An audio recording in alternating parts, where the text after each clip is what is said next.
we're going to look at a different type of intervals. We're going to look at when a polynomial is increasing or decreasing.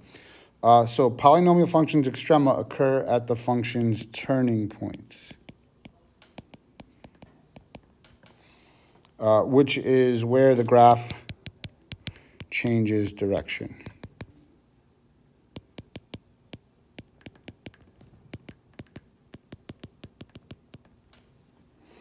Okay, so it changes from increasing to decreasing, or decreasing to increasing. So when we say the graph changes direction, remember we're talking about the y values changing direction. So like I said, from increasing to decreasing or vice versa. These turning points are what we call extremes. Now the plural for extremes is not extremes. It's extrema is the word we use. That's plural for extreme. There's different types of extremes. So one is called a relative maximum. It's the greatest y value of the nearest points on the graph. Okay, so let's take a look down here. There's kind of a lot going on in this picture, but here's our polynomial, right?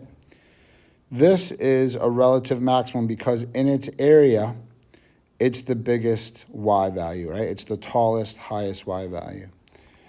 Here, this is also a relative maximum because it's the biggest y value. It's the tallest point of the graph in its area. An absolute maximum would be what's the highest y value on the entire graph. So this relative maximum up here actually becomes the absolute maximum. It's the highest point on the graph. So like this might be the best, like maybe Sophia is the best dancer in the play in Brookfield, Mamma Mia, right? So she's a relative maximum. She's the best dancer in Brookfield, but an absolute maximum would be the best dancer maybe in the world in the play Mamma Mia. Maybe on Broadway, I'm thinking there's somebody, right? So this is like the big dog in its area, and this is the highest one or the biggest y value in the whole graph. The same goes with minimums. So we have this little valley here. So for maximums, by the way, I look for those peaks, like the tops of mountains, right? And then for minimums, I look for the valleys, the lowest part in there where maybe the river would be. So this is a relative minimum because it's the lowest y value in its area. It's not the lowest y value in the graph, though. We have like a y value here that's lower, and then one that's even lower, and it goes down forever. So since it goes down forever, there is no absolute minimum on this graph. Okay, here's another one. This graph had arrows on it, supposedly, right? It goes down forever, so there's no absolute minimum. This graph over here goes up forever, so there's no absolute maximum. There's no highest y value. Any y value you want to say is the highest, I can find one higher. Same for low. If I say this is the lowest y value, I could find one lower because these go forever. But this is a relative maximum because in its area here, it's the biggest y value. This is a relative minimum because in its area, it's the lowest y value. So this is the lowest value relative to its immediate area. All right, so we looked at relative maximum, the biggest y value of the nearby points. Relative minimum, the least y value among nearby points. So relative just means in its area, okay? Absolute is on the whole graph, largest y value on the entire graph. Absolute minimum is the smallest y value on the entire graph.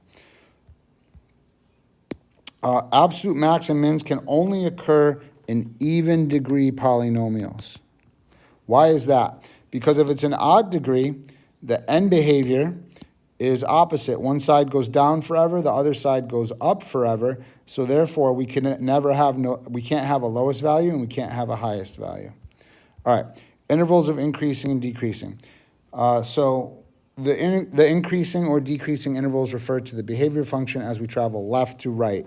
So that's going to be the key here. We want to move left to right, just like we read along its graph. Use the x values in interval notation. So we're going to say when a polynomial is increasing. Remember, when we say when, I want x values. That's a description. I always kind of think of like the x-axis is like a timeline, like when I say when.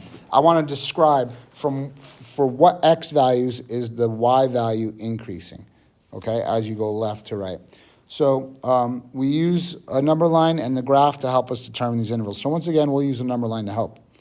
The x values in this case of the extrema,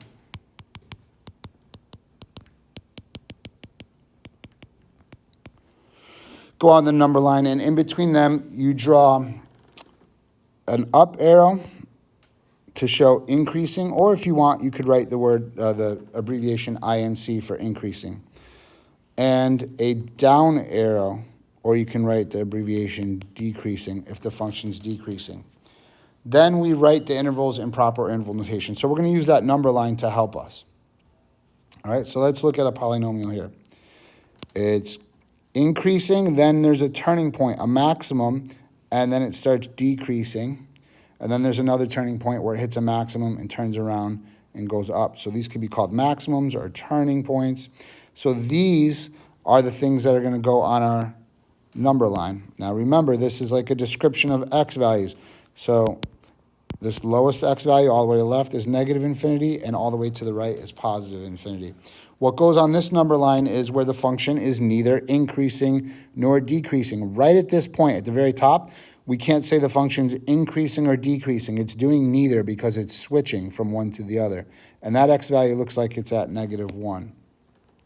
So we're going to throw -1 on there. It's neither increasing nor decreasing there. The other turning point, I'm just looking for these peaks and valleys, right? So down here, a low point, that looks like it's at an x value of 5. And at that x value, the function is neither increasing nor decreasing. All right, so now let's look. For these x values, starting at negative infinity, excuse me, and going to -1, that first piece of the graph from left to right, we're increasing. As we go from left to right, we're increasing, right? Up until that high point, the top of the mountain, we're going up. So we're going to write, we're going to write the increasing arrow, okay? Or we can put, I should say y is increasing. I like to really describe that these, we're saying what the y values are doing. Y is increasing, okay? Or you can write INC, like y is INC, either one. Okay, now after -1 on this piece of the graph, the y values are decreasing, right? Like a roller coaster here. We're on our way down, the fun part. Or if you're like me, the scary part. So it goes down from left to right, the y values. So on that interval, you're going to say y's are decreasing, or you could write DEC. Then after 5, from 5 to infinity, from the x value 5 to the x value infinity, to go forever, the rest of the graph, it's always increasing. It's always going up. The y, when I say it, I should say the y value is always increasing. All right, so now we can use our number line here to answer the intervals. So increasing intervals are going to be anywhere we have, so right here and right here. So from negative infinity to -1. And then we're going to join with that another interval over here. The y's are increasing from 5 to infinity. All right, our decreasing interval is right here from -1 to 5. The y values are decreasing. So our decreasing interval goes from -1 to 5. Identify and classify the extrema points. I forgot to do that. So where's the highest value? Where's the turning point? We already determined them for here, but we have a highest value here. And so that's going to be a maximum. So there is a maximum at x equals 1. We say the x value where it occurs. Okay? Sorry, that's a -1. At x equals -1. Now we have to decide, is it a relative maximum or an absolute maximum? Is this the highest y value in its area, or is it the highest y value on the entire graph? Well, because we have arrows pointing up, the graph keeps going up, and these y values are definitely higher all over here, right? So this is just going to be a relative maximum. It's the highest y value in its area. Okay, I'm struggling here. All right, now we have another turning point down here. That's like a valley, right? So that's our low point. Okay, so this is going to be a minimum, and it looks like it's at an x value of 5. So we have a minimum at x equals 5. So now, do we say, is that relative or is that absolute? Is this the low? Well, it's definitely relative because it's the lowest one in its area. Is it the lowest one on the whole graph? No, we have down arrow here forever, so the graph could come all the way down here. These y values over here are certainly lower than this y value. So we're going to say that that is a relative minimum. Okay? Let's try again, and then we are done here. All right, let's start with identifying. So as I trace this graph, oh, there's a peak, so that's going to be a max, then a valley, a min, a turning point, and then another turning point, a maximum. So it looks like we have three of them. We have a maximum at x equals negative 0.676. That's going to be this one right here. The x value looks to be that negative 0.676. This is the highest x value in its area, right? So this is a relative max. Why did I not call it an absolute max?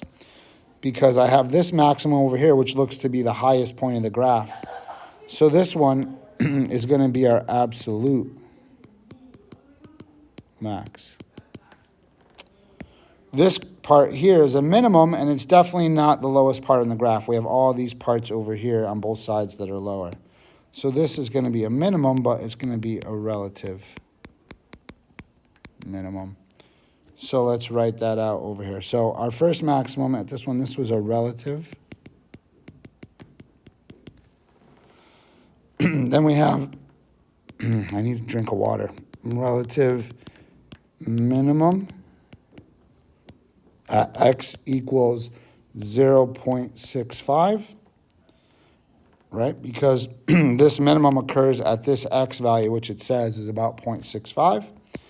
And then we have our absolute maximum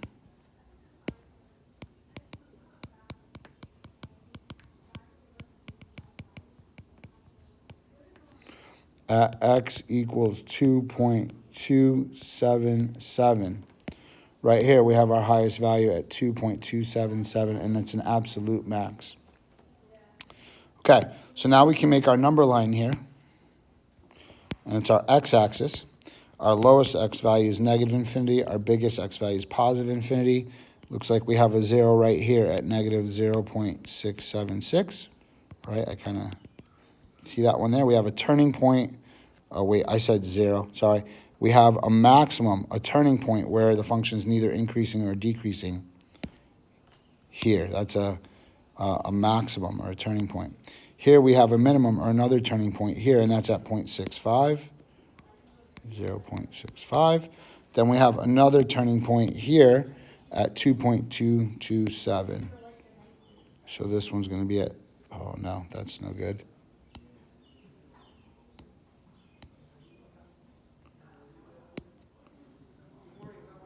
2.227. All right, those are the spots where the function is neither increasing nor decreasing, the y value. So on this first piece, from negative infinity to negative 0.6, this first piece, the graph is increasing. It's going up. So I'm going to say y is increasing, INC. Okay, Ms. Rozicki likes to use these arrows. And since she makes most of the answer keys, if not all of the answer keys, I'll show you those arrows as well because you'll see them on the answer key. Okay, and then we have decreasing on the next section. So from this x value to this x value, on this section of x's, the function's going down. The y's are decreasing. So we have y equals decreasing. Okay, and then on the next section, the y's are increasing.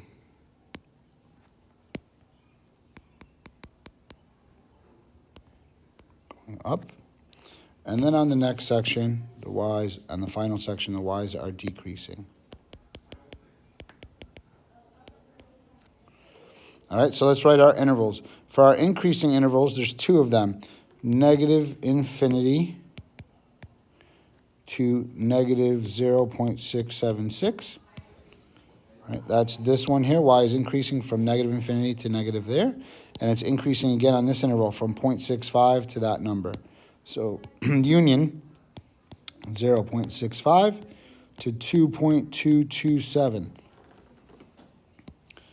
Okay, decreasing intervals. Those will occur here from this x to that x, and here from this x to that x.